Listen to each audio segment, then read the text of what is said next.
voilà, nous voulons ce soir profiter de ce temps pour approfondir notre foi et découvrir les richesses de la parole de Dieu. Et pour ce faire, nous allons lire un texte dans l'évangile de Jean, puisque le mardi soir, nous avons nos séries d'études bibliques et nous commentons, verset par verset, mot à mot, la Bible, la parole de Dieu, afin de mieux nous imprégner de cette vérité et ainsi permettre au Saint-Esprit d'agir tout simplement dans notre cœur et de nous façonner à son image, de vouloir chercher davantage à plaire au Seigneur et de vivre une vie pour sa gloire, une vie riche non seulement pour nous-mêmes, mais surtout dans la vie de ceux qui nous entourent. Amen. Nous voulons que finalement notre passage sur la terre laisse une trace. Et si nous savons que, eh bien, par exemple, l'apôtre Paul a marqué sa génération et finalement par sa vie a marqué l'Église, cela, bien sûr, nous parle davantage de Jésus qui a marqué notre histoire personnelle, qui a marqué l'histoire de l'humanité. Et notre prière, c'est que nous puissions aussi, par notre histoire, par notre marche avec Dieu, laisser une trace dans ce monde, une trace de notre foi, une trace de notre amour pour l'Église et pour le Seigneur. Alors, on va lire tout de suite, si vous le voulez bien, un texte dans l'évangile de Jean. Jean chapitre 8. Je vais simplement lire le premier verset biblique et vous allez voir tout ce que nous allons retirer de la richesse de ce premier verset biblique. Dans le contexte, nous sommes en finalité du 8e jour de la fête de Sukkot. C'est la fête des tentes, la fête des tabernacles. Et Jésus a prêché dans le temple. Tout le monde s'en est allé dans sa maison. C'est ce qui est écrit au verset 53 du chapitre 7. Et là, nous entrons dans le chapitre 8. Et Jésus, lui, ne va pas rentrer chez lui à Nazareth. Il va se rendre au mont des Oliviers. Alors, pourquoi s'attarder sur le fait que Jésus s'en est allé sur la montagne des Oliviers? La montagne symbolise le lieu de la rencontre. Le lieu où l'homme est invité à s'élever pour aller à la rencontre de Dieu. Aller s'élever au-dessus de tous les besoins de la vie quotidienne, de tous les soucis de la vie journalière, pour prendre de la hauteur sur les événements que nous pouvons traverser et qui affectent souvent notre vie, et ainsi se réfugier dans la présence de Dieu pour être ressourcé. Et Jésus aimait particulièrement, évidemment, aller sur la montagne. Et il y a une montagne particulière que Jésus fréquentait, c'était la montagne des Oliviers. Ce n'est pas une montagne très haute, mais bien sûr, il s'agit plus d'un symbole qu'une réalité, comme s'il fallait aller monter sur l'Everest pour aller rencontrer Dieu. Évidemment, il ne s'agit pas de cela. Mais il s'agit d'aller prendre de la hauteur et d'aller à la rencontre de ce Dieu créateur du ciel et de la terre, de notre Père, plus particulièrement. Et Jésus aimait aller à la rencontre de son Père. Et cette montagne, c'est la montagne des Oliviers. Alors, je ne sais pas si vous le savez, mais l'olivier, bien sûr, a des symboles et nous parle de plusieurs choses que nous allons voir ce soir. Déjà, l'olivier, c'est un des 3 arbres prophétiques en Israël. Il est écrit, par exemple, dans le livre des Psaumes, chapitre 128, verset 3, « Ta femme est comme une vigne féconde dans l'intérieur de ta maison. Tes fils sont comme des plants d'olivier autour de la table. » Nous retrouvons dans la Bible 3 arbres prophétiques. Le chiffre 3 est important parce qu'il touche aux 3 aspects de l'être humain. La pensée, la parole et l'action. Mais cela aussi nous renvoie à Dieu. Dieu qui se révèle en tant que Père, en tant que Fils et aussi en tant qu'Esprit Saint. Et évidemment, Ces trois arbres prophétiques eh bien, symbolisent la relation de l'homme avec Dieu, à la fois dans son intériorité et dans son extériorité. Ces trois arbres représentent prophétiquement le peuple de Dieu, c'est-à-dire, premièrement, le peuple juif, Israël. Et plus largement, dans la pensée biblique, l'ensemble de ceux qui appartiennent à Dieu, que l'on nomme maladroitement souvent par le mot « église » qui vient du grec « ecclésia ». Le texte du Nouveau Testament a été rédigé non pas dans la langue grecque classique, mais dans un grec qu'on appelle le grec koiné. Plus exactement, en réalité, c'est une langue judéo-grecque, c'est-à-dire, vous connaissez par exemple le yiddish, c'est du judéo-allemand. Eh bien, le grec koiné, tout le grec du Nouveau Testament, est en réalité une langue judéo-grecque, c'est-à-dire que tous les juifs disséminés dans la diaspora et à Jérusalem pouvaient lire à travers cette langue judéo-grecque eh bien, la pensée de Dieu et la révélation de sa parole, tout en gardant les spécificités qui sont propres à la langue hébraïque et à la pensée juive. C'est pour cette raison que la Bible est pétrie de sémitisme, parce que, évidemment, c'est à travers l'histoire et le peuple juif que se révèle l'auteur de notre salut et la personne de Jésus. Donc, ces trois arbres représentent prophétiquement le peuple d'Israël et ce que l'on nomme maladroitement Église, Ecclésia, qui vient de l'hébreu Kehila. Nous verrons sa signification dans le développement de ce message. L'olivier représente la raison d'être du peuple de Dieu, lumière parmi les peuples, à travers son obéissance. Il est écrit à cet égard dans le livre d'Ésaïe, chapitre 51, verset 4, « Mon peuple, sois attentif, ma nation prête l'oreille, car la loi sortira de moi, c'est-à-dire la Torah, et vous savez que le mot Torah signifie enseignement, ce n'est pas des lois, ce ne sont pas que des règles. La Torah, c'est l'enseignement de Dieu, c'est l'instruction de Dieu. Et toute la parole est Torah de Dieu, c'est-à-dire de la Genèse à l'Apocalypse. Et j'établirai ma Torah, c'est-à-dire mon enseignement, ma parole, pour être la lumière des peuples. Donc oui, l'olivier représente la raison d'être du peuple de Dieu. C'est d'être une lumière parmi les nations à travers son obéissance. Il est écrit « Ta parole est comme une lampe à mes pieds, une lumière sur mon sentier ». Psaume 119, verset 5. En étant parole incarnée au milieu des hommes, Jésus aimait se rendre pour se ressourcer spirituellement bien dans ce verger des oliviers. Et là, il pouvait être en communion avec son Père afin d'accomplir la raison d'être de sa présence dans le monde, être le Sauveur, faire l'expiation de nos péchés.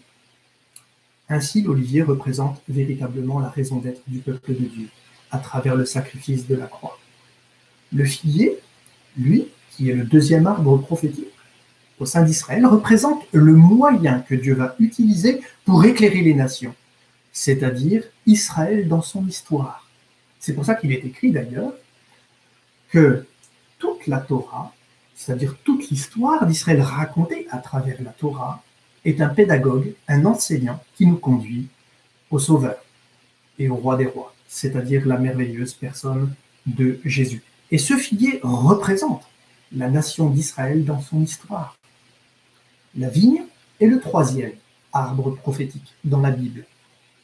Et la vigne représente le but, c'est-à-dire qu'il y a une raison d'être à l'existence d'un peuple choisi par Dieu et aimé par Dieu et qui sera sauvé par Dieu, parce que la raison d'être du peuple et la réalité de ce peuple ne se trouvent que dans la sortie d'Égypte.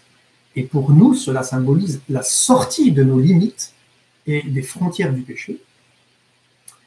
Et pour ce faire, eh bien, le figuier représente le moyen, car Jésus a déclaré que le salut vient des Juifs, et sans la nation d'Israël, jamais le Sauveur serait venu sur la terre. Dieu a choisi le moyen, c'est ce peuple élu et aimé de Dieu. Et puis, il y a cette vigne. Cette vigne qui représente le but. Et c'est quoi le but de la création de Dieu? Eh bien, ce sont les réjouissances d'une réconciliation conduisant à une vie riche de fruits, à la gloire de Dieu Père, par une communion intime avec le Messie d'Israël. Le vin, produit par la vigne, le fruit de la vigne, représente cette joie parfaite à venir qui aura lieu lors du grand rassemblement des peuples, lors de la venue en gloire du Messie pour régner sur la terre. Le vin, effectivement, symbolise aussi les noces de l'agneau et nous le retrouvons également à travers le partage du pain et du vin. Faites ceci en mémoire de moi, puisque la coupe de vin représente la nouvelle alliance dans le sang de Jésus. Mais revenons à l'huile, puisque Jésus va se rendre au mont des Oliviers. L'huile est fabriquée par le broyage de l'olive. Jésus est comme l'olive d'Israël, qui va être broyée. Et là, il va se retrouver dans un tête-à-tête et dans un temps de communion personnelle avec Dieu, dans ce verger qui s'appelle Gethsémané. En hébreu, c'est Gethshemanim, ou en araméen, Gatshemone, c'est-à-dire, c'est le verger du pressoir à huile. Ce mot, Gethshemané, c'est-à-dire pressoir des huiles, des olives, eh bien, vient du mot shemen, olivier, olive, en hébreu. Et ce mot est la même racine, partage la même racine qu'un autre mot hébreu, qui est le mot shmoné, qui signifie le chiffre 8. D'ailleurs, dans le contexte des Écritures, parce qu'il n'y a aucun hasard, pourquoi Jésus se rend au mont des Oliviers, il aurait pu aller ailleurs, mais il se rend particulièrement à ce mont. Pourquoi? Parce qu'il y a une relation entre la fête de Sukkot et le mont des Oliviers. En effet, la Bible nous dit, et nous l'avons lu, notamment au verset 37 du chapitre 7, le dernier jour de la fête de Rosh Hashanah Rabbah, c'est-à-dire le dernier jour de la fête de Sukkot. Et en hébreu, ça s'appelle le Shmini Atzeret, c'est-à-dire c'est le 8e jour de la fête de clôture de Sukkot, la fête des tabernacles, qui représente la fête messianique par excellence. Et pourquoi? Parce que c'est l'accomplissement de tout le cycle de l'année religieuse prophétique que Jésus a instauré lorsqu'il lira le livre d'Ésaïe en publiant une année de grâce de la part du Seigneur. C'est également la fête de la joie de la Torah, Simchat Torah, le retour dans l'infini créateur de Dieu, parce que le chiffre 8 a la forme de l'infini. Et effectivement, nous rentrons dans l'infini créateur de Dieu, dans cette vie éternelle, par une vie circoncise, consacrée à Dieu par la parole et l'onction du Saint-Esprit. Vous savez que c'est le 8e jour que se faisait en Israël la Brit Mila, l'alliance de la circoncision. Littéralement, c'est l'alliance de la parole. Et c'est là que le nom et l'identité étaient donnés à l'enfant. Et c'est par la dimension du 8e jour, parce que Jésus est ressuscité entre les deux soirs, en entrant dans la dimension du 8e jour, que nous naissons de la mort à la vie, des ténèbres à son admirable lumière, comme lui-même est ressuscité d'entre les morts.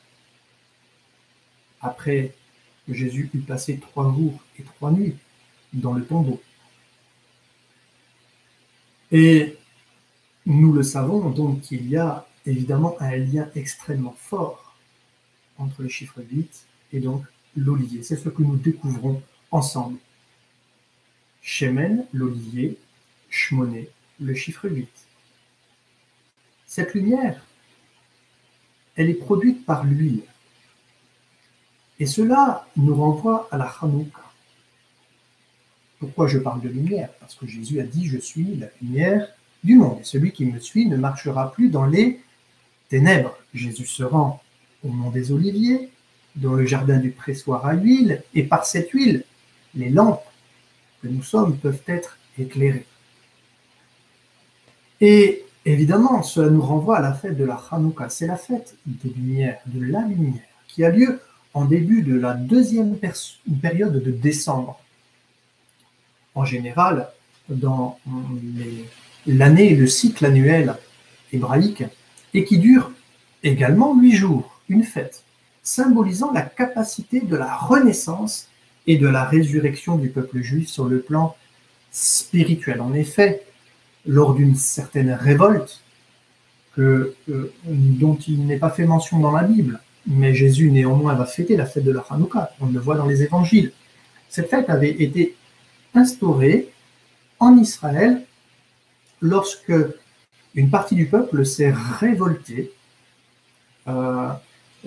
contre l'oppresseur. Et cet oppresseur avait placé une statue dans le temple. C'était la statue de l'empereur. Et ils avaient souillé le temple à travers des sacrifices de porcs. Et il y a eu un miracle pendant cette confrontation entre cette révolte juive, la révolte des Maccabées.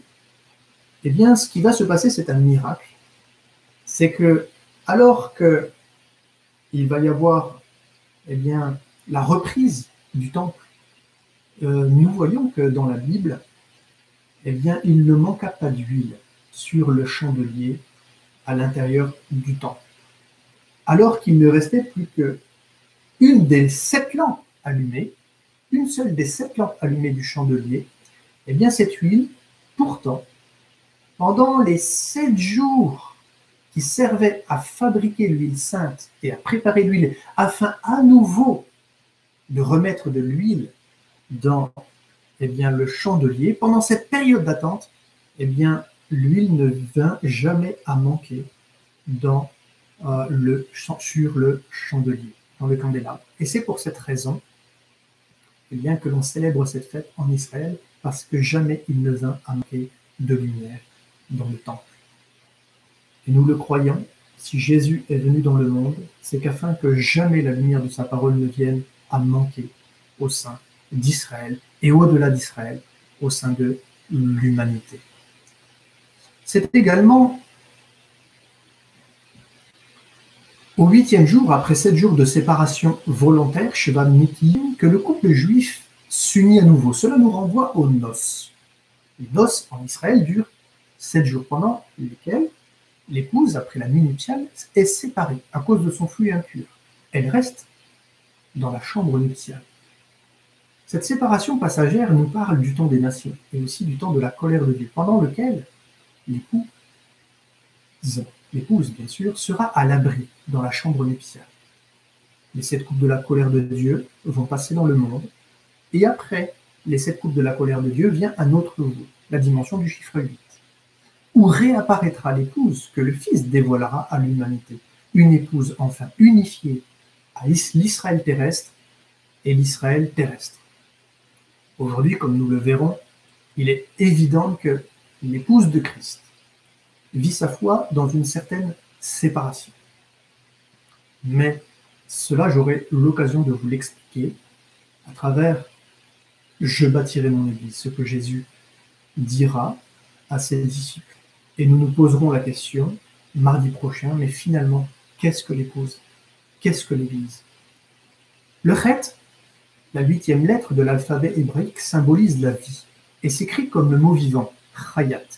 Chiffre 8, la 8e lettre de l'alphabet hébreu, car à l'époque, eh bien, on calculait d'après les chiffres. Chaque chiffre avait une valeur numérique. Il n'existait pas le chiffre 1, le chiffre 2, le chiffre 3. C'était les lettres de l'alphabet. Et en fonction de leur position dans l'alphabet, elles avaient une numérotation particulière. Et la lettre chet, en hébreu, c'est la 8e lettre de l'alphabet. Et ce mot nous renvoie à un mot également, non pas simplement le mot chayat, qui signifie vivant, mais également, eh bien, nous parle d'un autre mot, chata, qui signifie le péché, rater la cible. Et cela peut paraître surprenant que le même mot signifie à la fois vivant et à la fois rater la cible. Cela peut sembler surprenant, oui, car le péché, effectivement, représente une séparation entre nous et notre Dieu, une barrière qui nous empêche de nous approcher de Dieu. C'est comme un obstacle. Mais Jésus, en consacrant sa vie sur l'autel, en acceptant d'être l'olive que l'on va concasser et briser, par lequel va jaillir l'huile qui pourra éclairer la nation à travers le don de sa vie et nous amener à la vie éternelle, oui, Jésus qui a consacré sa vie sur l'autel pour l'expiation de nos péchés, va nous faire passer par-dessus les limites de l'existence, les frontières du péché, pour nous unir à sa vie, afin que nous devenions en lui des nouvelles créatures. Les sages d'Israël commentent ainsi sur le chiffre 8. Celui qui arrive à surmonter l'obstacle de la faute parvient au plus haut des niveaux spirituels.